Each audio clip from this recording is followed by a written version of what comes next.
بەشی سێهەم و کۆتایی هەڵسەنگاندنی هاوبەشی کۆمیتەی ناوەندی حیزبی کۆمۆنیستی ئێران و هەیئەتی ئیجرایی ڕێکخراوی کرێکارانی شۆڕشگێڕی ئێران ڕاهی کاریگەر لە ژێرناوی دەسەڵاتی ئیسلامی، سازشکردن لەگەڵ زلهێزە ئیمپریالیستەکان، هەوڵدان بۆ سنووردارکردنی بزوتنەوەی شۆڕشگێڕانەی جەماوەر.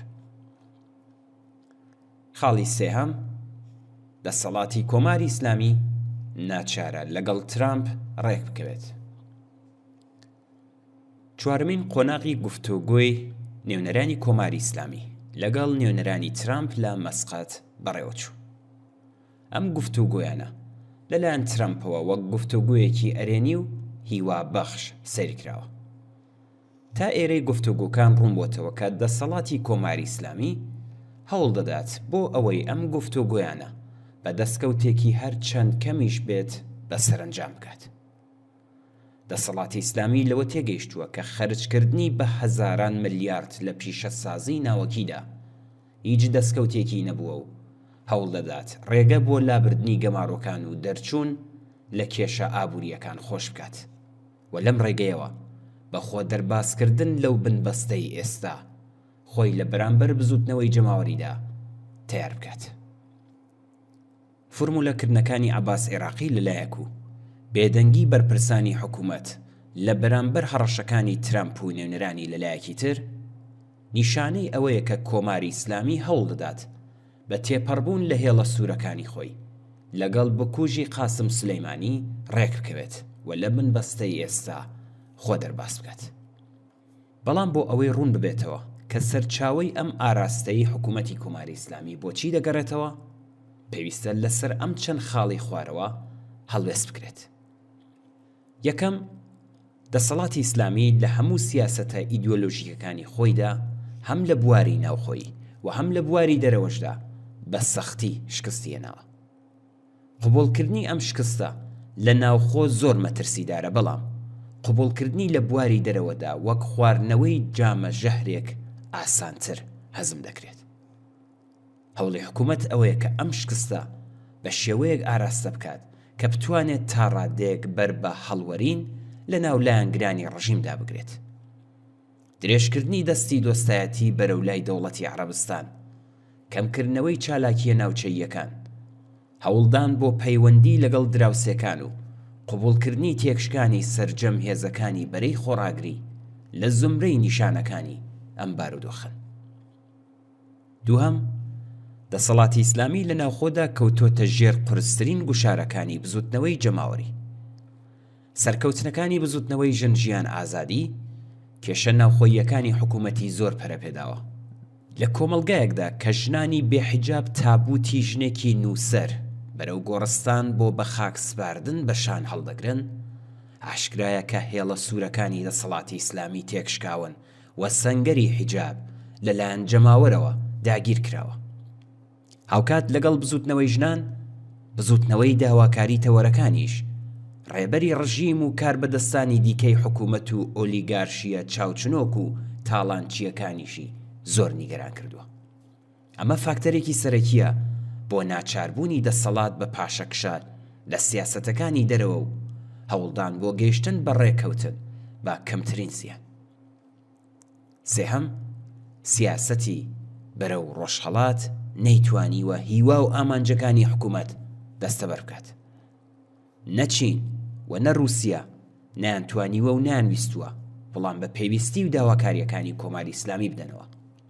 هەر بۆیە کۆماری ئیسلامی ئێستا هەوڵ دەدات بانکێشکردنی سەرمایەی ڕۆژاوە بە مەبەستی وەگەڕخستنەوەی بوارە ئابووریەکانی وڵات بکات بە ئامرازێکی سەرنجڕاکێش بۆ لایەنە ئەمریکیەکان.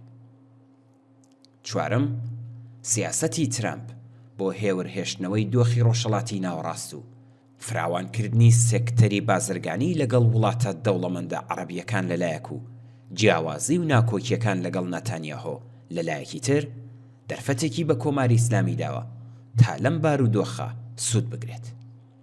وا پێدەچێت کە وڵاتانی عەرەبیش هەوڵ دەدەن ڕێکەوتنی نێوان کۆماری ئیسلامی و ئەمریکا بە ئاکام بگات بۆ ئەوەی بتوانن لە قورسایی کۆماری ئیسلامی لە دژی ئیسرائیل کەڵک وەربگرن.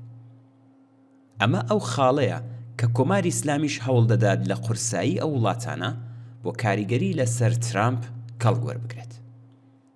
پێنجەم، واقعیەتەوەی کە قوماری پڕهەزینەی ناوەکی حکوومەتی ئیسلامی زیانێکی لە قەرەبوو نەهاتووی بە ئابووری وڵات و بە پلەی یەکەم لە پێگەی ئابووری کۆمەڵایەتی زۆربەی خەڵکی ئێران گەیاندووە. لە ئەنجامی ئەم سەرکێشی و پشتگوێخستنی وەڵامدانەوە بە پێداویستیە ئابووریە ڕاستەقینەکان وە ژیانی خەڵک، لە بارودۆخی ئێستای قەیرانی کەمی و بڕانی بەردەوامی کارەبای وڵاتدا، نەک هەر گوشارێکی قورسی خستۆتە سەر کارگە ئابووریەکان وە سیستمی پەروەردەی وڵات، بەڵکو ژیانی ڕۆژانەی خەڵکیشی بە شێوەیەکی جددی پەکخستووە. بە واتایەکی تر، پیشەسازی ئەتۆمی تەنانەت لە دابینکردنی لانی کەمی پێداویستیەکانی وزەی وڵاتدا نەیتوانیوە هیچ دەستکەوتێک بەدەست بێنێت. ئەم ڕاستیە نیشان دەدات لە وڵاتێکدا کە خاوەنی یەدەگی گەورەی وزە و ئیمکاناتێکی جوغرافیایی بێهاوتایە بۆ بەرهەمهێنانی وزەی خۆری پاک و هەروەها وزەی با، قۆمارە ئەتۆمیە پڕهەزینەکانی ڕژیمی ئیسلامی وەک گەمژەییەکی مێژووی نەشیاوی بەرگریکردنە و نەپاساو دەکرێت. ئەمڕۆ زۆربەی هەرە زۆری خەڵکی ئێران بە تەواوی گەیشتوونەتە ئەو ئاکامەی کە دروشمی واز لە چەکی ئەتۆمی بێنە و بیر لە حاڵ و ڕۆژی ئێمە بکەرەوە، دەرخەری شکستی بە تەواو مانای ئەو سیاسەتە بێ ئاکامەیە. ئێمە وەک هێزێکی چەپ کە بەرگری دەکەین لە بەرژەوەندی زۆربەی هەرە زۆری خەڵکی ستەم لێکرا و چەوساوە، هەمیشە دشت بەو سیاسەتە ئەتۆمیە پڕهەزینە و مەترسیدارە بووین کە ڕژیمی ئیسلامی بە هەژارکردن و هەڵاوسانی لە ڕاددەبەدەر و بێکاری و نەبوونی ئەمنیەت و خۆشگوزەرانی پەیڕەوی کردووە. ڕژیمی ئیسلامی دەبێت بڕوخێندرێت و مافی ئەوەی نییە کە بە دیاریکردنی هێڵی سووری بێ ئاکام بۆ ئاستە جۆرا و جۆرەکان بە قومارە ئەتۆمیە پڕهەزینە و بێکاریگەریەکەی یاری بە چارەنووسی خەڵکی ئێران بکات. گیانێکی شایستەی ئینسان مافی بێ ئەملا و ئەولای کۆمەڵانی خەڵکی ئێرانە. بڕوخێت ڕژیمی کۆماری ئیسلامی، بەژی شۆڕشی کۆمەڵانی خەڵکی ئێران، بژی ئازادی، دموکراسی و سۆسیالیسم. هەیئەتی ئیجرایی ڕێکخراوی کرێکارانی شۆڕشگێڕی ئێران، ڕاهی کاریگەر و کۆمیتەی ناوەندی حیزبی کۆمۆنیستی ئێران. 27 گوڵانی 1404 بەرامبەر بە 17 مەی 2025.